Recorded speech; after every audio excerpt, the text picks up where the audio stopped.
everyone, welcome to this podcast, Talks with Tech Founders and Leaders. This is Neeta, your host. Today we have Deepa with us, who is a cybersecurity enthusiast and the tech founder of DTSec-Labs. We had an awesome conversation where we discussed about cybersecurity, ethical hacking, IT/OT security, and more. We also discussed about the challenges and the solutions which she takes as a tech founder. So it's an interesting journey to listen to, and I hope you enjoy listening to this podcast.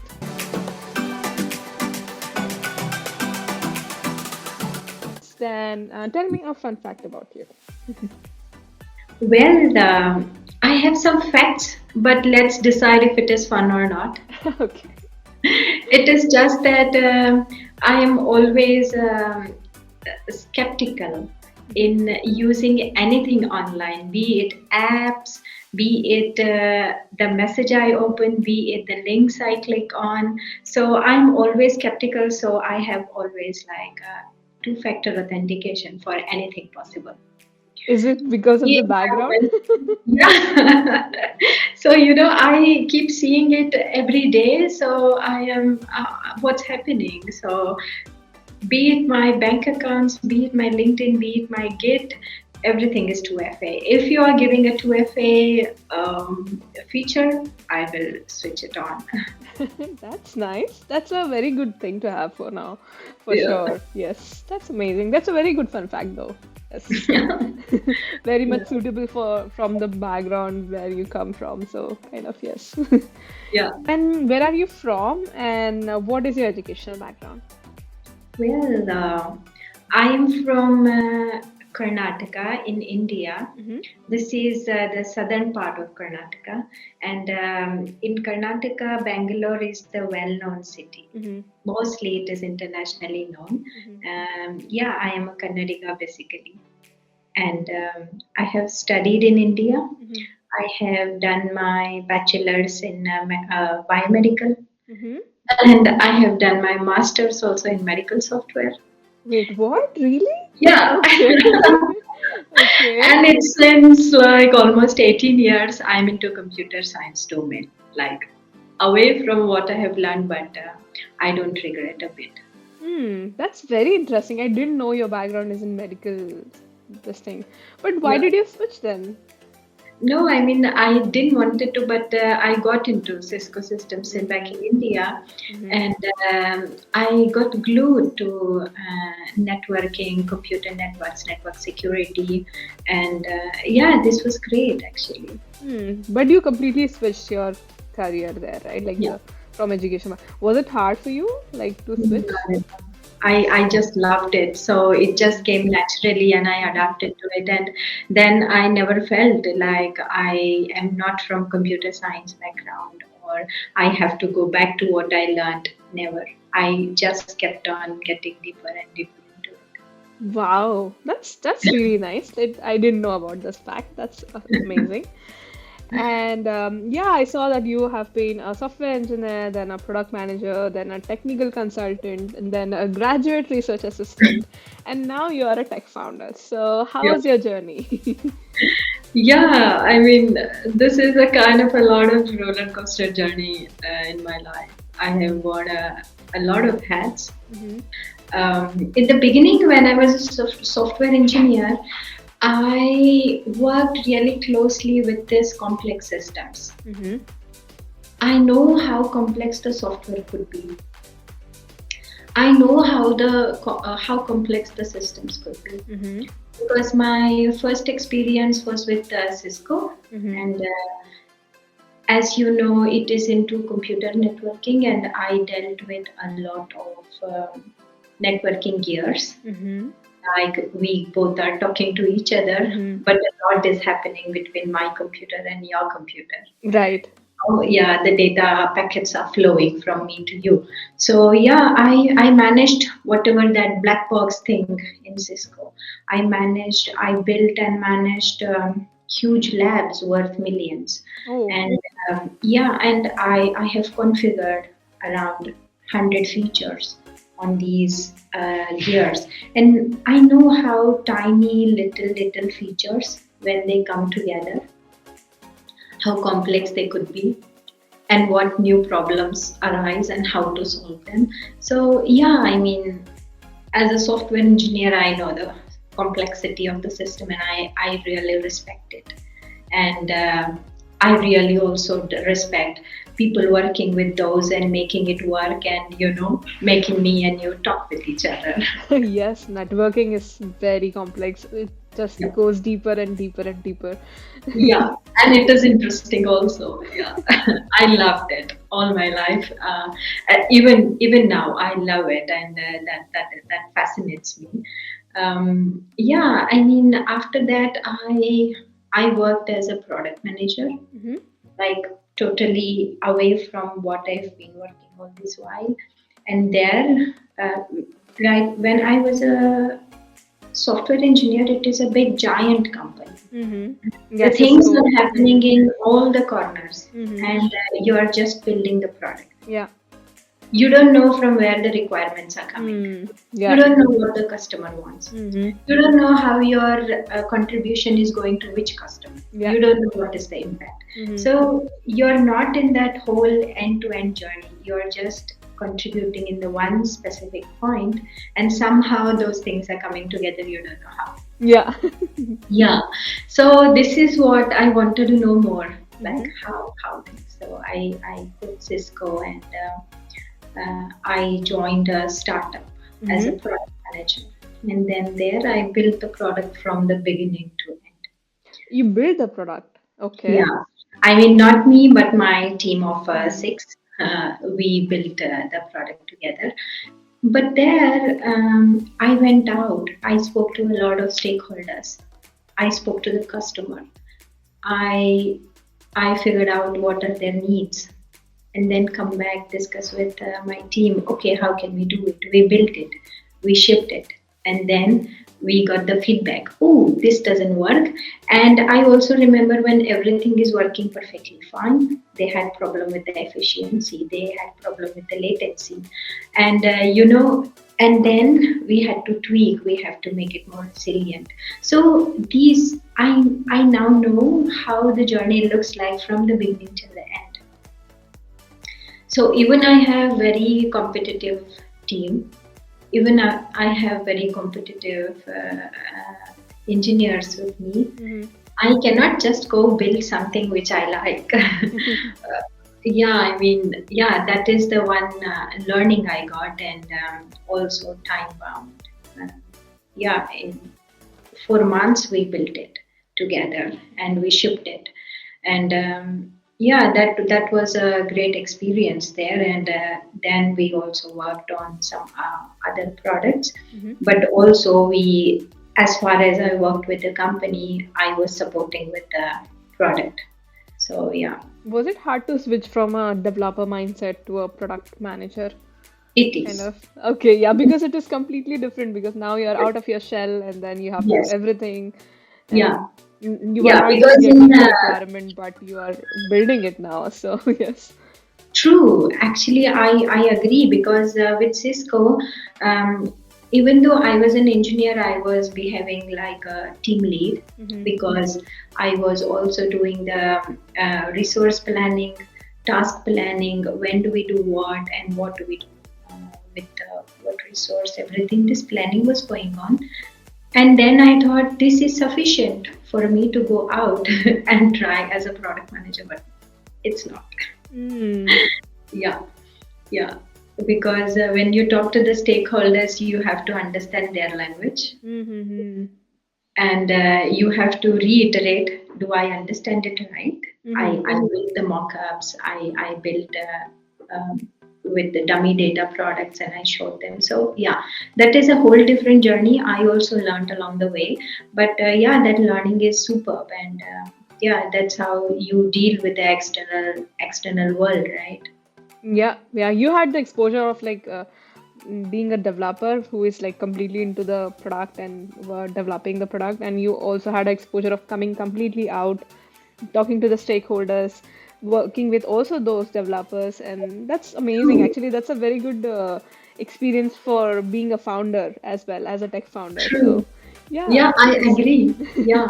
And actually, As a product manager, this was the breadth of this experience. Mm-hmm. But when I then started working as a research assistant, it automatically delved deep into the tech, you know. Mm-hmm. Then I was back to the cybersecurity domain, and then I also, as a research engineer, I also dealt with a lot of standards. Mm-hmm. Standards which I didn't knew before, which I didn't learn before, like IEC 62443, be it ESD or some other standards where IoT is talk based on, Mm-hmm. where the industrial systems were based on. So these were not I was so aware of, Mm-hmm. but with this research assistant, I delved deep, and now I know okay what a tiny simple certificate, like you see when you open this browser, you see a tiny lock Mm-hmm. on your address bar. Mm-hmm. There is a huge ocean behind that tiny little lock bar. Really, I didn't know until then. I just saw, oh, HTTPS, it is secure. I can Yeah, click exactly. these. I Yeah. also see like HTTPS, yeah, it's safe then. Yes, yeah, but there is a lots happening behind the scenes. The TLS 1.3, yeah, a lot of protocols, lot of algorithms. I got into a lot of certificate, how the certificate change, who is verifying what, how do I know I can trust you.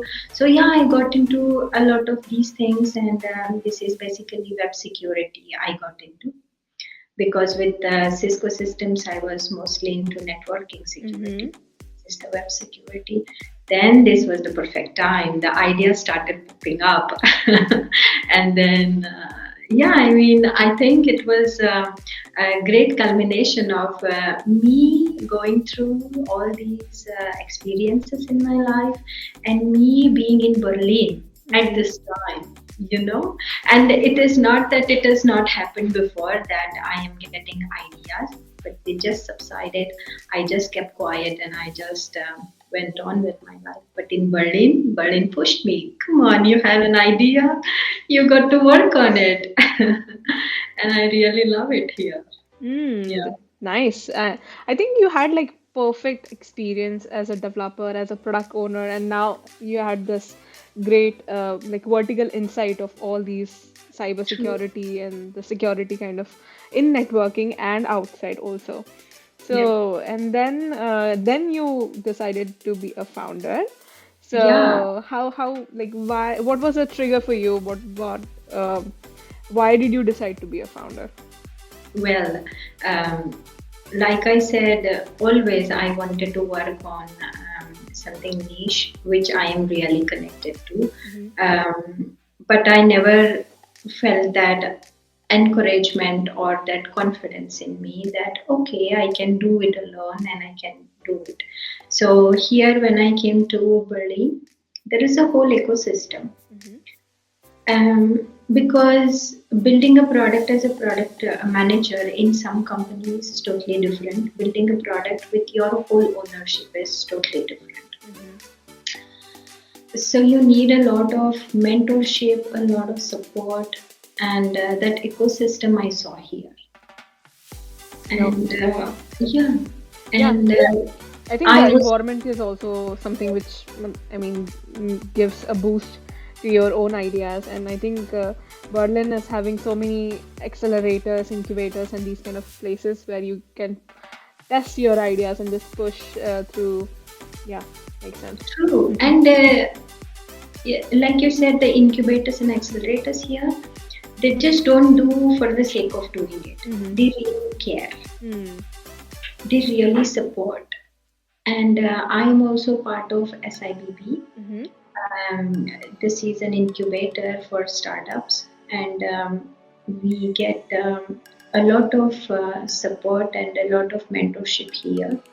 And the workshops they arrange, we learn new every time we attend the workshops. Like you could say, oh, there is everything on the internet. You search it, there is AI, there is blah blah. But no, until and unless you discuss your own idea, your own thoughts, and apply it to what you learn.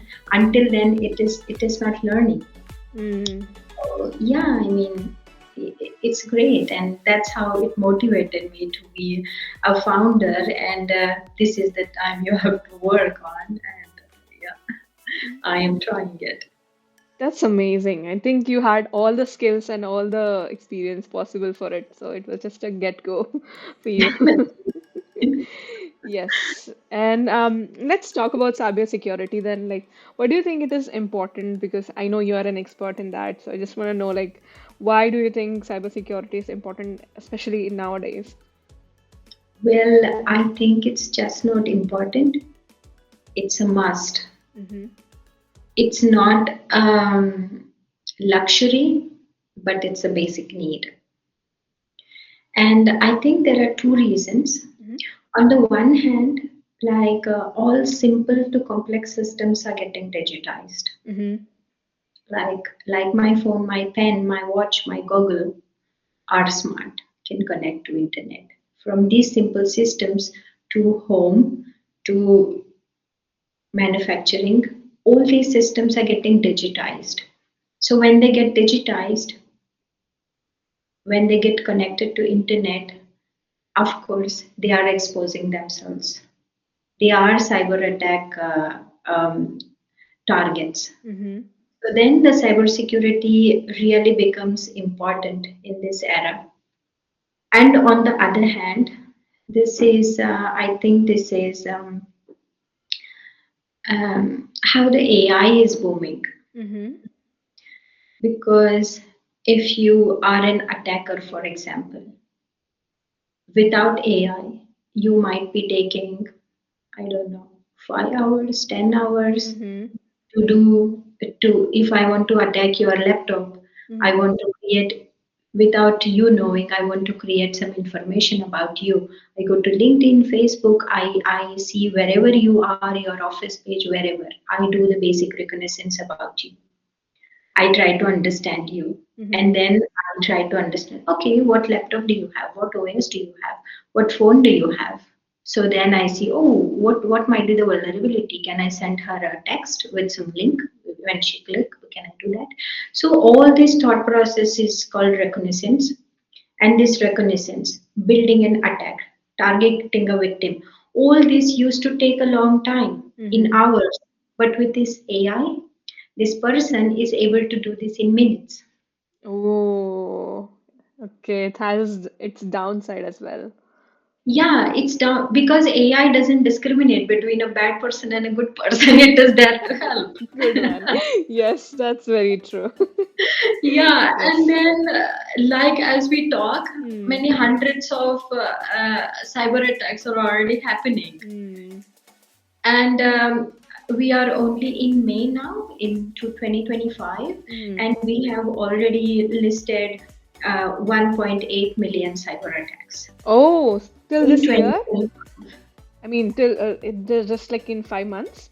Yes, Wow. Okay. That's yeah, huge. that's huge. And these ones we just read in newspaper like MNS, like Hmm. Co-op, like some infra. These are very big attacks, but very small attacks. And it doesn't mean that they are not costing them anything. The victims are being targeted, the victims are paying money, but it is just that it doesn't come into open news. But there are a lot of attacks happening. So yeah, cybersecurity is a must. Hmm. Even if I am working on my email client, I will think twice: is it cyber secure? Are my emails secure? Even if I buy a phone, even if I install an app on my phone, I have to think, am I cyber secure? Yeah. Yeah, makes sense. I think especially this AI is giving a lot of opportunities to the bad people to True, also do things more easier than true, they used to. So that's true. That's true. a downside of AI then. Yeah. Yeah. Yeah, that's very important thing to know, I think. And you mostly work in the manufacturing sector, right? So Mhm. what does DTSec-Lab do, and what do you do in that? Well, As far as cybersecurity is concerned, mainly everything is concerned about IT security. Mm-hmm. Yeah. Yeah, but we are into OT security. Mm-hmm. So OT is operational technology Mm-hmm. where it deals with a lot of hardware on the manufacturing floor. Mm-hmm. So we are into securing these hardwares like PLCs, SCADA, HMI, and some robots and whatever these IoT systems, connected systems with the software, we are trying to secure them. And we are into building a SaaS solution to secure the um, OT infra in the manufacturing industries. Okay. And how is OT different from IT? Can you differentiate them? Sure. Well, yeah, they sound similar, OT, IT. Yeah. Both have tech. Yeah, but unfortunately, they are like north and south or the east and west. Mm. Uh, because when we talk about IT, you can think about securing your laptops, your servers, or your data lakes, and yeah, these things. Mm-hmm. Where um, if a server is attacked, you can spin up a redundant server in seconds. Yeah, true. Mm. Right? And your operations are not disrupted so much. Mm-hmm. You might just get a glitch of something and the things start running smoothly thereafter. Though it is the whole IT team which is taking care of that attack and which is taking care of resolving them. But in the front end, you don't see the glitch of what's happening. Sometimes, like a major attacks, you see the glitch, like MNS, like co-op again, you see the glitch. Take these two names because this is the latest, and you might be knowing that these attacks happen later. So yeah, just to connect. But yeah, only major, but minor attacks, you don't see the glitch. Mm-hmm. But in OT, everything is about availability Mm-hmm. more than security. Oh, okay. Mm-hmm. Yeah, so they want their systems to run 24 bar 7. Mm-hmm. Yeah, if something is running, they don't touch it. Even if it is unsecure, they don't touch it because availability and safety are the paramount for them because people involved on the floor working there. So if something starts misbehaving, it could also take lives. So that's why they don't touch them until and unless it is purely necessary. So if it is security, they say, okay, security, stay away, stay out of the door. We will call you in when we need it. Now everything is running, so don't bother us. So yeah, this is how happens in OT. Mm-hmm. Yeah, OT is all about manufacturing, I would say, and our whole economy is dependent on that. All Mm. manufacturing, all these electronics, cars. I mean, the power we get, the gas, everything is critical, non-critical infra is manufacturing, and the OT is related to them, and securing them is paramount to support or to protect the backbone of any national economy. Mm. That's very interesting. I am just thinking like so by doing some IT hacks and these kind of things, you get data, user data, and some other things which you want to have. But why do people do like attack on this OT infrastructure? Why? Because the return on investment is huge. Okay. So Mm-hmm. when the attacker is attacking, he sees what's in me, what's in it for me. Mm-hmm. When it is IT, it is just the money. But when it is OT, it is whole. The country is at stake. Okay. So If you want to compromise, yeah. So they can stop the whole manufacturing, they can destroy, they can make it work weirdly and maybe harm some people or something like that. Any good Yeah, thing could happen. anything could happen. Like, for example, it is a big example. BMW here in Germany is, of course, very well secured and they take care of the security. But for an example, I'm saying Hmm. BMW is now manufacturing cars, half of which will run on the software. Right. Yeah, I mean, you just click some buttons. You just have to have your hands on the steering, and the car is running on its own. You literally don't have to do anything.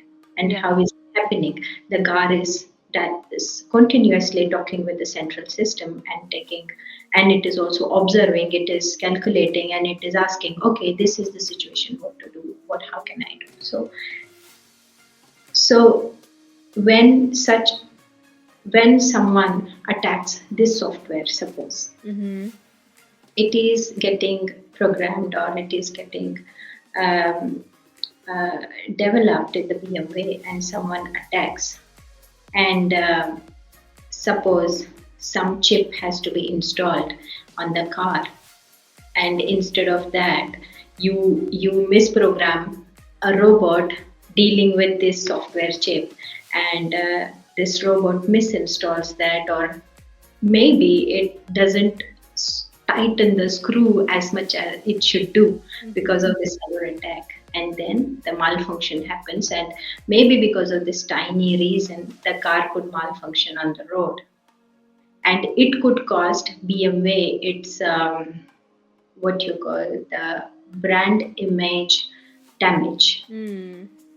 which is not money, but it is like a real threat to uh, the manufacturer. So in IT, mostly, like I said, it is money, maybe return on investment, but in OT, the return on investment is totally different for an attacker.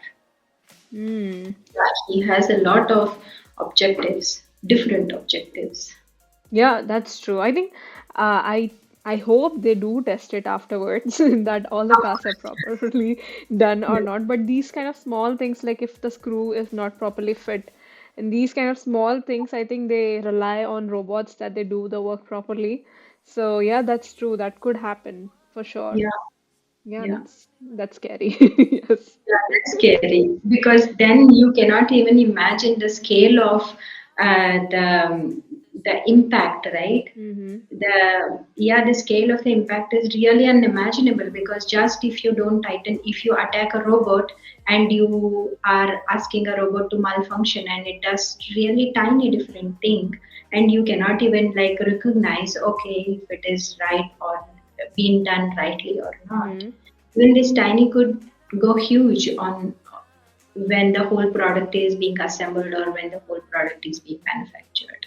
Yeah, yeah. I think it's also the case that now, since there's a lot of labor shortage, a lot of people are relying on these kind of robots and these kind of like True. industrial robots and these cobots Yeah. and these things. So, and only the manufacturers just guarantee on the functionality of it, but how it Uh, functions within manufacturing is something which manufacturer have to take care of.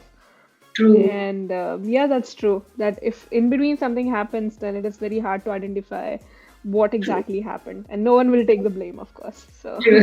yes. Okay.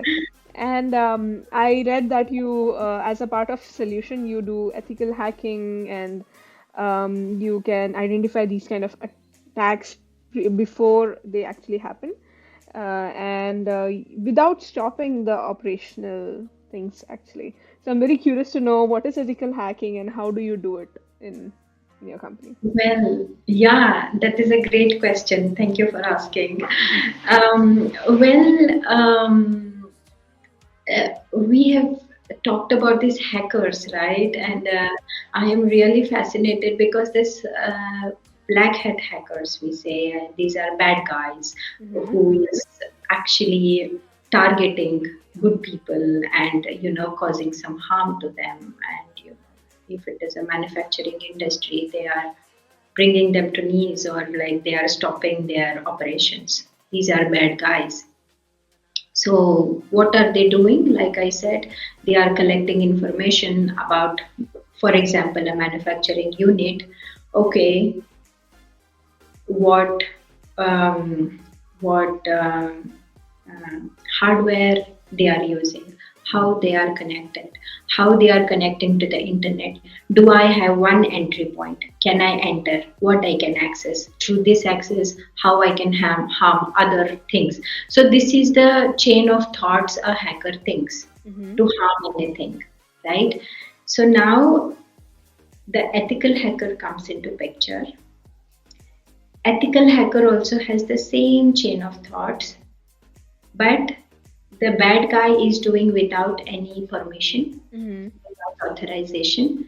But this ethical hacker is doing the same thing with authorization. He will already tell the manufacturing unit that, look,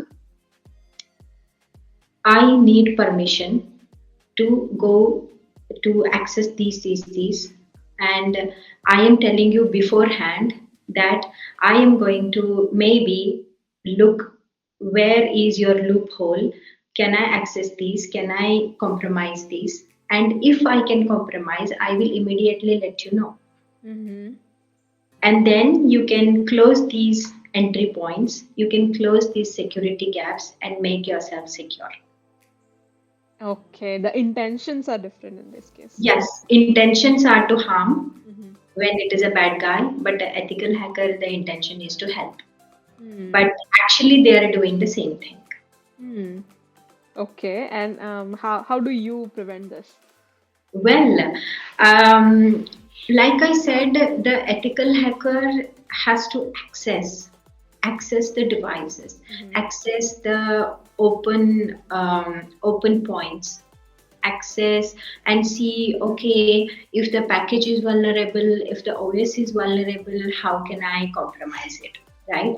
So to do this, the access is very critical, because when we talk about manufacturing, they say no, this is all operational, this is all deployed infra. You cannot just come and access it. And what if you do something, and what if the robot starts behaving differently? What if we our safety is at stake? So usually manufacturers don't let this, even they are good guys, ethical hackers are good guys, even then they cannot let them just come in and mess with what is operational very nicely. So that's why what we are trying is to create a digital twin of this whole infra, so that the physical layer everything is happening fine, but at the digital layer the same information is flowing here, so it is replicating how the physical infra is happening. So now the ethical hacker come in and access this digital replica, so he can access everything, he can go through, he can see where are the security gaps, open points, how I can enter without touching or without disturbing the physical layer. So then it is a win-win situation, because the manufacturing is happening smooth, is with no downtime, and at the same time they are also trying to figure out, okay, where are my vulnerabilities, how I can fix them, how I can secure them. So this is our try. Yeah, I mean, we are building it. Let's see how it is going to go. Okay, that's very interesting. I think the concept of digital twin has been ha is being adopted by a lot of manufacturers, and they are Yeah, trying to have this remote control via digital twin. But yeah. based on your experience, how many people do use these kind of sensors to collect data and create this digital twin? Well, digital twin, like you said, is very evident in manufacturing, but it is for how do I say, almost all the manufacturing units which are digitized, which are moving to industry 4.0, Hmm. is trying to implement digital twin, but the from the point of view that they want to mm, observe, it is for testing. Okay, now I want to deploy this particular PLC, for example. Now I get a digital twin. I because the PLCs are to be programmed, So the digital twins are programmed, they are tested, and they are tested for their functionality, their operations, and everything.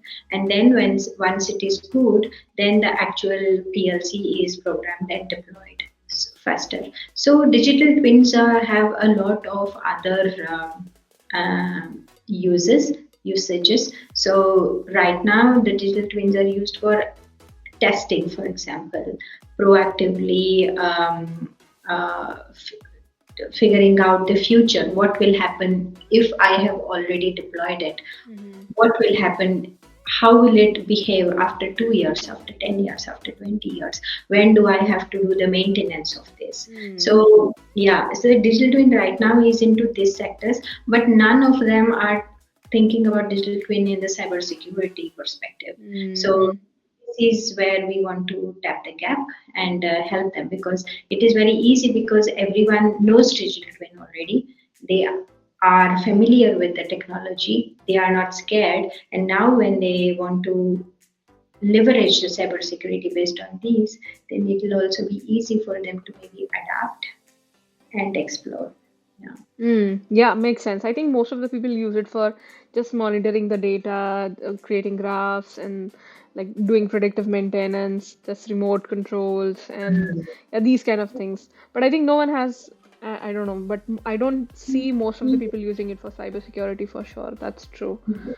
And so you, for example, there's a manufacturer and they collect data and everything, but they don't use it or they use it for other purposes. Then you come in place and then you collect those data. You create your own digital twin on top of the manufacturing, and Yeah. then you do ethical hacking on top of it to see if there Yeah. are any loopholes, and then you let them know, or do you fix them then? Like, No, we don't fix them. okay, of course, the We just manufacturers know better. Yeah. Yeah, because when to fix, maybe if it is a firmware upgrade or a software upgrade, the system has to be stopped and then worked Mm, on. So we just let them know the criticality. If you don't do it until then this is the effect, this is the impact, this is the cost. So we will just let them know that what is your security posture, what are your costs if you don't fix them. mm-hmm. We also tell them whenever your next maintenance window, you have to prioritize this. Then they know, okay, what to do in my maintenance. Mm-hmm. And we are also emphasizing that security is not only for compliance. Mm, Like this is a tick box, you do ethical hacking once in maybe year, once in 2 years, and say, okay, I have done this, I am compliant. No, it is your basic need. Even if you no one is asking, you have to do it. And with this with no downtime security, this is mm-hmm. easy to adapt. And Mm. that's how we are saying you have to know what is your security posture, how bad it is, and then you can decide, well, okay, how fast I can fix it. Yeah, I think that's something which is very important for any manufacturer to know and to maintain it, especially. So, Mm. my next question is like, who is responsible for doing these kind of OT security, and what kind of suggestion would you give as an expert to these people? Well, I think on the floor, if they have dedicated security team, then it is a CISO Mm-hmm. or the plant head, or if they have, sometimes they might have IT or security department or not. So the engineers on the floor are responsible for the security. And Okay, as so far as the suggestion, so the people who are there working on the floor, who are continuously monitoring these things, yes, who are responsible for programming the robot and these kind of people. Okay. yeah, Yeah. yeah, the developer and then engineers who Mm-hmm. are programming these PLCs and HMIs and SCADAs, they are responsible if they don't have a dedicated security team. Okay. Well, suggestion is my first very most suggestion is don't say that you don't need security. Good one. Yes. There are a lot of stats. There are a lot of proofs that you need security. And don't wait until some hacker comes and knocks on your door. Look, you are hacked, you are attacked. Don't wait for that. And proactive security is your paramount basic responsibility. I would say when you think about automating your factory floor, think about cybersecurity hand in hand. Mm. Yeah, implement automation because you just are thinking about your efficiency, building at scale, your safety, being available. No, security also takes the same seat on the table that has to be addressed. Hmm. Yeah, I think that's a very good suggestion or advice that whenever you're trying to automate your manufacturing floor, then it is also important to think not just only about the automation part of it, but also the security part of it. How you can already take care of these kind of measures to make sure that you are never hacked or nothing goes wrong Right. normally. Okay, interesting. Okay. Yeah. And let's talk about you as a founder. So, what are your challenges as a tech founder that you have seen so far? I don't know, there are like many. I Hmm. am choosing one Okay. or maybe two. Like as a tech founder, um, you wear multiple hats. Mm-hmm. Like you are a finance expert, you are a business MBA, like you are a business person, you are a team builder, you are a product developer, you are everything. Mm-hmm. Yeah. So for me, the challenge is sometimes it gets really difficult to focus because things keep coming. Oh, you have to do that, you have to do this. So recently I'm time boxing and Mm-hmm. yes, I have to do this, so I have to do this. Then, okay, the other parts you have your own time. Yeah. Mm-hmm. And practicing focus is my prime mm, goal right now. And not to get too overwhelmed with a lot of things happening around. Yeah, that is that is one challenge I could say. And another is maybe not getting to market really soon. No, Mm-hmm. you don't have to have that anxiety of uh, not being in the market soon. Have patience Mm-hmm. and build, validate with your alpha team. Build your network of alpha team the people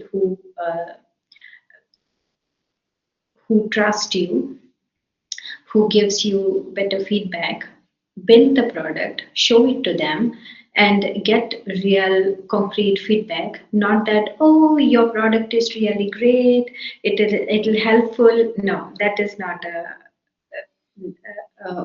perfect alpha team. So build your alpha team and get this going back and forth, build one, because I am the one who wants to build a product which really is impactful, which really helps. It is not just that I like to build something and you have to buy. No? So yeah, I mean, having the urge in control is my one more challenge.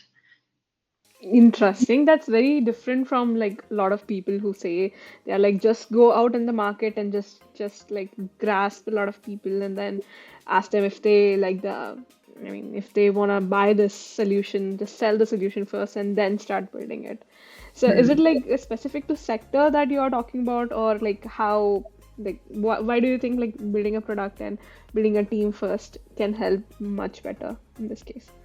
Well, I think it is my responsibility because we are into cybersecurity and we are into B2B business. So we have to be that responsible to build something which is really impactful and which is really makes makes an impact on their security when we give them a solution, right? So yeah, I mean, I'm not right now focusing on growth too much, like get as many as customers as fast as possible. No, I want to build a product for the customer. At least in the first few years, I want to focus on the product Mm-hmm. and its usefulness and its impact. And I want to build for the OT, because in the IT, one solution fits all. Mm-hmm. It's not like that in OT.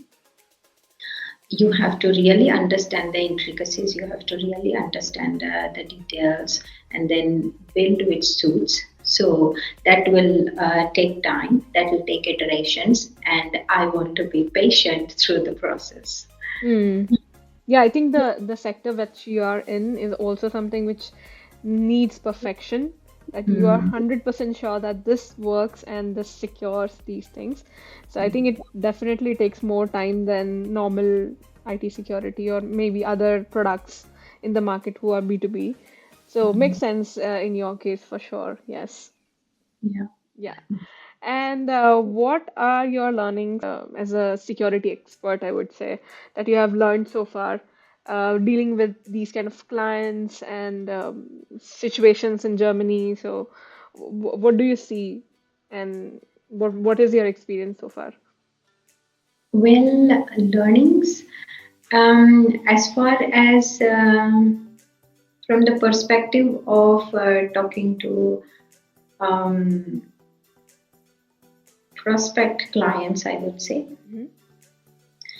Um, Learnings is they don't need security, like they are happy with what they have, Hmm. and my learning is kind of educating also, that it is important that people know that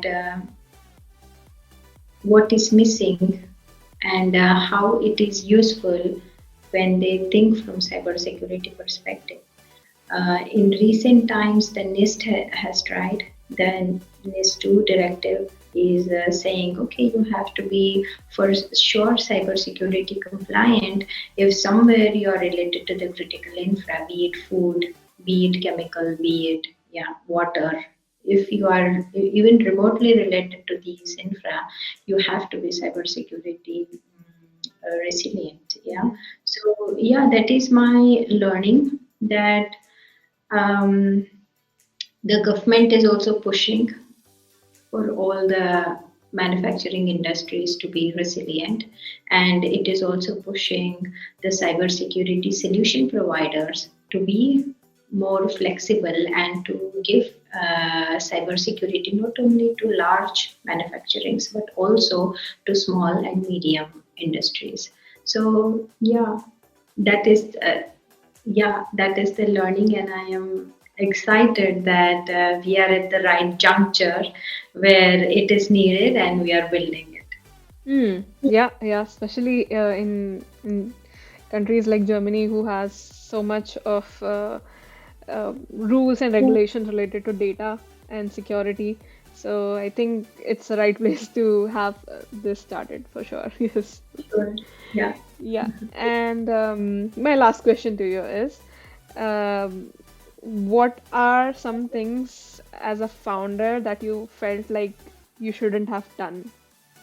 So some of the things that that you advise not to do based on your experience. Mm-hmm. Not to do. Yeah.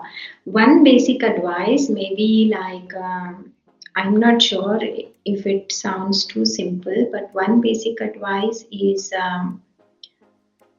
do the idea market fit in the beginning. Mm-hmm. Before even you build a mock-up, before even you build something like really to show someone, do this research of if your product is really required. Mm-hmm. Is it solving a real issue? Only then you dive into building something. And idea market fit is the basic thing which everyone should do. Mm-hmm. And like, how do you suggest like people should make sure that okay, now it is good enough to start a MVP on it? Yeah. Well, when I say idea market fit, You have to figure out who is your ideal customer, Mm-hmm. who will use your product, identify them, and that itself is not so easy. You have to identify, you have to iterate, reiterate, because then once first time when you identify your ideal customer, you start collecting, okay, who are these people? You go talk to them and they give you some information. Then you decide, oh, this is not my ideal customer. I have to change my ICP. Mm-hmm. So you first figure out your ICP, and then you find, okay, who is this person? Who and what questions do I have to ask them? I have some assumptions about my product. What questions I have to ask them? You ask them and they reply, and then you figure out, okay, this makes sense or this doesn't make sense. So that's how you do this idea market fit. First, you figure out your ICP, Mm-hmm. go talk to them, and you have a lot of assumptions about your own product, bust them, Mm-hmm. really get some real answers on the floor. Mm-hmm. And then you know, okay, this makes sense. If the other person is really excited about what you're doing, you should do it. Or else, yeah, otherwise, you try to tell them, okay, maybe you didn't consider this. How about if you do this, it will solve your problem like this. Would it help you? Then if they are excited, then yes, you should go ahead and build it. Mm. That's I think that's a very important point for any startup who are working, who are building these things, and um, identifying the right ICP and bursting your assumptions. Yeah. Yeah, the bubble you stay in. Yes, that's very Yeah. important for sure. Yes. Cool. Interesting. I think thank you so much for such an interesting conversation. I learned a lot about ethical hacking and how it is done in OT and IT, and I think it's really interesting to see how people can focus on these kind of security measures to make sure that their manufacturing is safe and why it is important, especially. Actually, that's very interesting. I didn't know you are from Karnataka also. I'm also from Karnataka, actually. Yeah, Wow. yes, Really? yes. I'm from the part of it actually, and I am also married to a Kannadiga. So yes. Ah, nice. So actually, my husband comes from Gulbarga or Kalburgi. Maybe it's in I North know, I Karnataka. know. Yeah. Yeah, yeah. Nice. We should have more coffees together, actually. That is missing. See, at least Yeah. with this thing, I got to know about. I thought you're from North India actually, because your Hindi is Yeah. very nice. So I thought like you don't have that Yeah, accent. many people told me. Many people told me. I mean, if you are really a mother, if your mother tongue is Hindi, you can see I do make a lot of grammatical mistakes. But if you are not, then you are convinced that yes, I am from North India. Yeah, yeah, exactly. I mean, even I didn't. I think we had most of our conversation in English. That's why we didn't see it. But Yeah. yeah, I think I didn't know that you're from Karnataka. Yeah. Cool. No, Sure. I come from Okay. Belgaum, which Belgaum. Okay, is okay. Maharashtra and Karnataka border. Yes, exactly. I think the same. Just the Yeah, same border. yeah, a lot of things match then. Yeah, Yeah, exactly. our food, our culture, our language, everything, the way we live, a lot of. Oh, I'm excited. Yes, yes, that's true. Cool. Thank you. Thank Thank you you so so much. much. Actually, thank you so much to you because you gave your time. No problem. And this was my experience also. Really nice talking to you. Really nice questions, and it was. I also had great fun because every time I work on my idea, no one asks me what's in my heart, what's in my mind going, and these questions were really out of what I work daily. So this was really nice. Yeah, that's very important to have these conversations because I learned a lot and you also realized a lot of things in between maybe. So that's good to have such conversations and yeah, True. that's interesting. Cool. Thank you so much and I Thank hope you you. enjoy your Sunday and Yeah. then see you soon.